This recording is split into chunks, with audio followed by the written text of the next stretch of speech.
This is so big.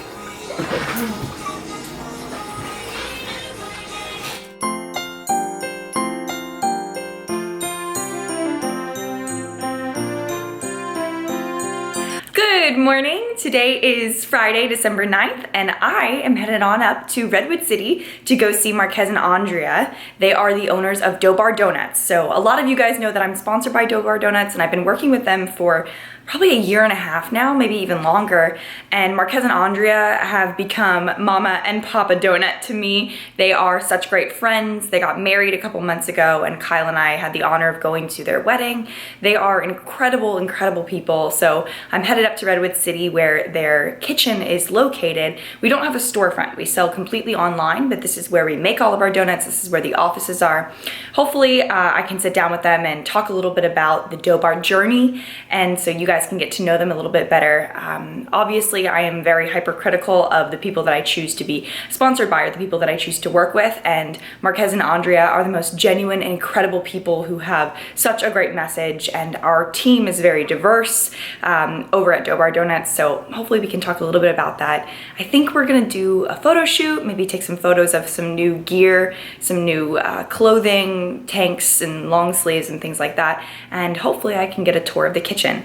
Even though they live so close to me, this is actually gonna be my first time getting a tour of the kitchen, which is kind of crazy. So anyways, I'll see you guys in the next clip. Let me show you the front of their door. It is so cute. This is Marquez, this is Papa Donut. Oh my goodness, you are. Oh my gosh, as soon as I walked up, look how cute! This is Brian. Hi, Brian. You're on the vlog. Okay, so are you gonna give me the tour? No, that's fine. Okay. Look how cute. Take your expectation down a little bit. No, anyway. this is better than anything I expected. This is our little office. Oh my goodness. Come over here. You'll see. This is for the expo, by the way.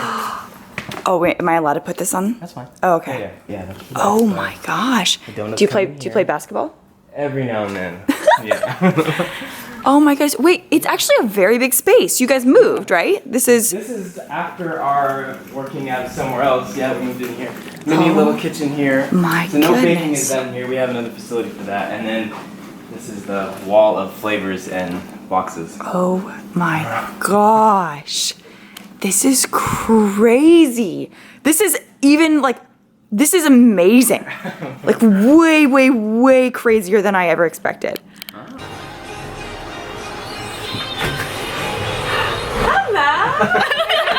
Mannequin challenge or something? Yeah.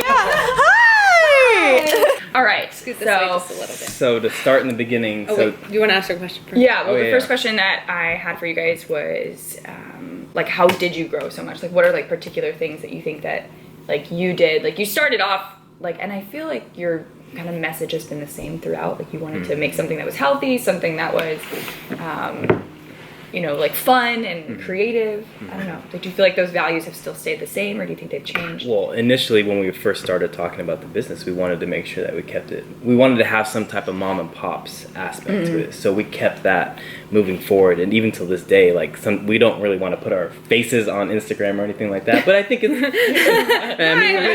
good for people to know, you know, who we are and to see our faces, and that, you know, we are running the business. It's not like, you know, we're a small family-owned company, and you know, it's so we want to make sure that we keep our values and stay consistent. We always ask ourselves, is this us? You know, is this us? Are we, you know, we don't want to kind of fall into what other companies do for the most part, but we do want to grow the business. And Yeah, and that's how I feel too. Like, I love it. But go ahead, you were saying. Well, I was going to say, I think part of what has grown the business, and I give Marquez so much credit, is like reaching out to people on a one-on-one level, just as a human being. Like, you know, hey, would you be interested in trying our product? You know, we don't have any strings attached to it. And I think people find that really sincere, and, you know, we are genuine. And we when mean do, it too. Yeah. Like, you know, we never have demanded anyone to post. I mean, No. we'll ask every now and then certain people, hey, do you want to do this? But it's always Right. an option. We Right. always say, Right. there's no pressure. You know, if you don't want to, that's fine, you know? Right. When the first time that you guys ever reached out to me, I think, did you send me a DM? Probably, yeah. yeah. And you're like, hey, like, we just wanted you to, like, try this. This is our product. Like, don't feel obligated to post anything. We just want you to try it. And then I think I like filmed it and put it in a vlog. Yeah. And then you were like, and then you like took that vlog, you know, if you know what Ilyssa said, and it's just funny because that's how we started. And I feel even to this day, like it's been so long that I've worked with you guys, and every single time it's like, no pressure, don't feel obligated. And that's so important because I think there's so many companies out there that they're like, hey, will you do this for us? Will you post about it? Here's the things that you should say. And like that to me, I can't do that. I want a genuine. Even like Junk Banter, he was asking us like, what do you want us to say? I'm like, no, we wouldn't have reached out to you if we felt there wasn't a good connection or anything like that. Say what you want to say, and that's literally, I gave him like 2 hashtags. He's like, what is something? Give me something. So I gave him like a couple of hashtags. And that's it, really. Do you think that you've grown? Like, I guess that's the other question. Is like, did you go through hashtags? Did you go through giveaways? Like, what do you think are like? Giveaways do help. Obviously, people love the giveaways, and then I think the product, just like being a protein donut and a donut it's so in general. different. Like, there's nothing out there. Donuts nowadays are like the cupcakes, how they were years ago, and so I don't want to take all the credit, but I think the donuts really is kind of what helped. Big time. Where did that even come from? I guess I don't even know that. Let me show you a video from. We were just watching it. I'll show you, but that can't be on film. But that one. So we're at the gym one day, literally, and I was on the bike doing cardio, and I was looking at my phone, and I was looking at donuts because I love donuts, and it just hit me like, oh, what if we make protein donuts? So then I started looking at protein donuts, and there's people that make protein donuts, and so the way it evolved was I don't know if I told you the story in depth, but the next day we went, like I told Ondrea, I'm like, let's make protein. She was like, what, protein donuts? Anyways, the next day we went to Bed Bath & Beyond and bought a bunch of stuff. And you bought like the donut tray. The donut, infamous donut pan that everyone uses. And so the next day we started making just regular donuts, just trying to make donuts. And then the next step was to add protein. Yeah, right? slowly. And then, so we did that. So then we made these cake donuts in a mold with protein in them. And some were horrible. Anyway, so after we did that, we said, let's change it up. Let's make, yeast-based dough, like a real dough. And that's why we capitalized dough with all of our... Yeah, we knew no one else was doing that. Obviously, it's really simple to just mix something up and make it in a batter. So what we noticed was, any protein donuts we saw, like none of them were actually like a donut. They were all cake donuts. So using this mold. Yeah. So anyways, we decided and then you started making them by hand, right? Then we started making a bread machine. Yeah. I don't know if you have ever played around with bread machines. Like my dad has one, but I've never played around with it. They're just like, I always remember my mom making bread, like the cinnamon bread and that thing. And for whatever reason, Marquez was like, I bought a bread machine today. And I'm like, why? And because it's like so simple to make the dough. And that's when we just started playing. So then trial and error, we made regular donuts, and then we started, I don't want to give our secret away, but yeah. Our secret. So we just evolved, and then we got comfortable with, actually went to Hawaii, got engaged, and then we felt comfortable with a product, and then we started selling, and people actually bought it. What was the first flavor that you guys ever did? The first flavor? It was Reese's. Yeah. Really? Yeah. The Reese's, the cookie bar. But was it always the idea of like, I'm going to make this glaze so that it'll be a deconstructed donut? Did you ever maybe we would sell them like pre-made? So the idea was we wanted to ship the donuts, right? Because some people weren't shipping their donuts. So we wanted to ship people and get it across the country. So if you put glaze on a donut without any conditioners or anything in the glaze, then it's going to compromise the donut. So you couldn't do that. So then that's where that'd be cool to, have a donut, give the nutritional facts, and then the macros for the glaze and toppings. And then you hit all these areas of do it yourself. Kids will have fun with it. You can add more. You don't have to use the glaze and toppings. And then that's and then that's where the dough bar started to take shape as far as which way to take our specific donuts. When we were trying to figure out, when we did it where we put the glaze on first, we put them in these styrofoam containers and wrapped them in tin foil and sent them to my mom in Nebraska. We're like, how do they look? And she's like, they're good. How they started, oh man. But you have to start somewhere. I think sometimes we forget that. We're so used to how we do things now. And when I think about when our family and friends first tried our donuts, and they probably thought we were crazy. Yeah. Well, do you remember when I first started with you guys, you also had the everyday donut, you had the cheat day donut, you had the mini donut, different sizes, and now you're like, no, just one. Yeah. When you scale, that's when you learn, okay, we can keep this particular product up, and this makes sense, and it's all a part of just growing the business. Then the business aspect kicked in, and manufacturing and all that. So, and there's only so many hands that we have. We wanted to keep everything organic. So to answer your question from the beginning over there was with our Instagram, we kept everything. She moved it. He doesn't want to be in there. She's trying to have me cover. There you go. No, so we wanted to, when we reach out to people, it's us reaching out to them. Yeah. If it's me or if it's Ondrea, Yeah. and we're being like regular people, as if we're approaching you on the street. I think we didn't reach out when we first started because we had our page blocked. You weren't a part of like the very, very, very beginning. Probably not. So we had we created an Instagram account, we had it blocked, and then we would reach out to a couple, like Sherry was the very first person, and then Daniel we reached out to, and we were like, hey, were you interested in trying our product? We're thinking of starting a company and whatnot, and so they were really awesome, and we were able to send them stuff and get feedback, and that's really what we wanted, was to see if people liked it. We didn't expect them to post.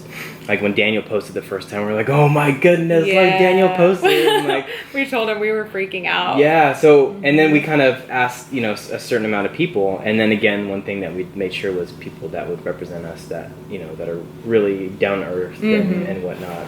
And We started inviting people into like the DM, and like I remember when Leo first came in, and like and now like Leo the lean. Oh. hey Leo. Yeah, I love him. It's just like it's crazy, like where we started with those like smaller DMs, and like the team hasn't really grown a ton. Like No, it's, we've had to kind of put a cap on it for now. Yeah. We want to keep everything organic, and we didn't want to,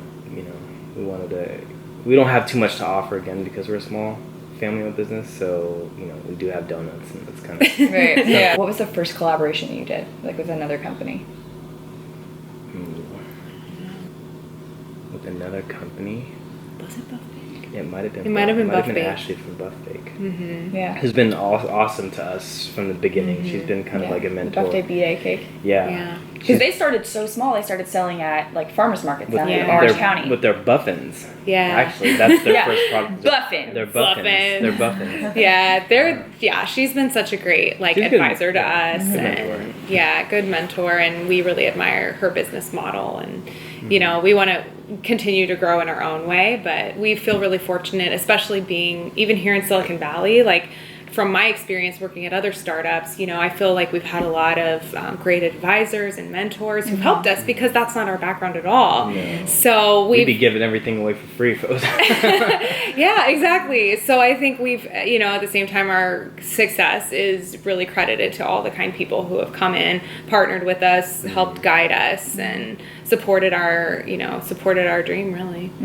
But what I love too is, because this is so important to me, is that you have a focus on like childhood obesity, and that you have like different colored, like confetti, or what do we call those things? Yeah. We call it crinkle paper. Crinkle paper. That's Different what we colored call like it. crinkle paper that like, and that you support, and that you give back to a community, and you actually focus on organizations that are actually from within the community. Because I think a lot of people don't understand about, like, if you're going to do good philanthropy work, then you need to be working with a company that is actually has leaders that are from within the community, not people that are on the outside trying to like fix a community. And that's what I like about the people that you choose to work with. Go back on like the giving back part. Like, we wanted to make sure we're not just going to talk about it, we're actually going to be about it. Yeah. And we don't have to post every day about it or mention it every day, but we want you to know that we are doing stuff, and we're going to change it every month, and we have the autonomy to switch it up. And we did the strength for Strength for Cancer. Yeah. Like we can do something like that. We want to help promote an altruistic society where everyone, no matter what you're doing, whether you're, working on the line in a bakery, or whether you're purchasing our donuts, or whether you own your own business, like everything you do can be, contribute to giving back and to bettering the lives of others. And so I think that we knew when we started a business that, we want to be able to provide a great product and a foundation for our family, but we want to give everyone the opportunity to say, like, I can be a part of something bigger, something that keeps us all connected. And so that's, we felt like this mission was just really in line with what we wanted for the business. That's why I love you guys. First question, what do you think was, okay, so when I started with you guys, like, the company was growing and growing, and then I feel like over the past, like, maybe 6-7 months, the company's really just went, and just do you think the expo was like a huge part of that, us going to Utah, or? The expo, the new donut, that allowed us to have more inventory to also kind of sell as well, because Because the donut's new. We changed it. It was like, it has a little bit more spice, the formula. allowing the baker, like, you know, we always talk about how we, you know, started out making all the donuts ourselves, and then we just got to the point where we couldn't do that anymore. You know, when we started to bake it on a more mass scale, then that's, I think, been super helpful. I know we have a whole different team, a whole other facility that does that allows us to kind of scale up. So that's, but I don't know. I don't know exactly what it was, but I think you might be able to like pinpoint that like maybe a year or two from now. Yeah, it's happening right now, so we can't. But we did. It. We hit like another stepping stone, and we took that, you know, another step. And that right now, like we're looking at a big step right now with a number of different things that's in the works. But I'm not going to tell you, but stuff that I don't even know. Yeah, actually, there's a couple things secret. You might not even know yet, but we'll see. You know, yeah, we've been growing, and one thing we're proud to say, like, is it's all organic. For the most part, you know, especially like our Instagram. You're not like buying followers. Yeah, and, like, you know, we're proud of that. Like it's you know, you're not paying people to post about you. And, yeah. Okay, what does the because like this is something that I don't even know. Okay, Thursday new orders come in with new flavors because usually like I think that's something that's very cool too is that every week there's like some new promotion. There's like some new that makes it exciting. So Thursday happens. And then what happens next? So actually, it goes back to Tuesday. So Tuesday we start by like making all our USPS boxes. We make all the boxes, and we start like prepping for the week to start. And then Wednesday we'll make all the glazes fresh and the toppings throughout the week as well. We'll get all these boxes prepared, and then Thursdays we will open up and take orders mostly for our new items. Because we have been keeping our store open. Actually, I don't know if a lot of people know this, but we've been keeping our store open on Tuesdays and Wednesdays, not just Thursdays. So we bake every weekend. We only bake once a week. Right. So we kind of have to, you know, guesstimate from the orders that we do have and bake that weekend. Although orders do still come in if it hasn't sold out, like on Sunday to Sunday night. But then Monday morning, I mean, obviously that's when, you know. It's in Madhouse. We have like all the donuts what does that look here. like? So all the donuts come to this facility. They're brought over here from the bakery. Yeah, this is where we do all our operations. Yeah, and then when all the donuts come in here, that's when we package them all ourselves. And our team here, who's awesome, just so we have like an assembly line where like someone has all the orders, so we put all the orders there, and then we kind of put them together, and it goes down the line here, and then Brian sits right there, and we'll print the orders, and we take them and bring them out. All the orders go out on Monday. So does a mailman come and he just grabs everything? And in a big truck. What do you think is like the most number of boxes you shipped out on the day? Our initial launch of the new donut, I think we had like 400 orders in 1 week. 400. So 400, and that's like 1,600 donuts sometimes. That's a lot. Even more.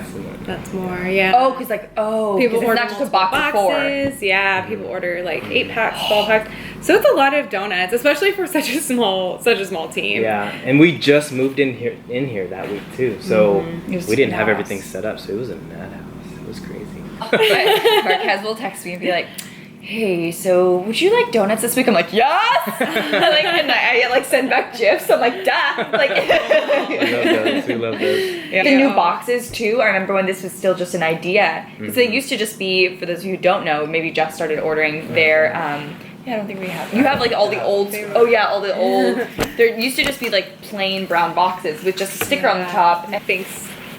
Yeah, that's what they used to look like. And then we had the nutritional.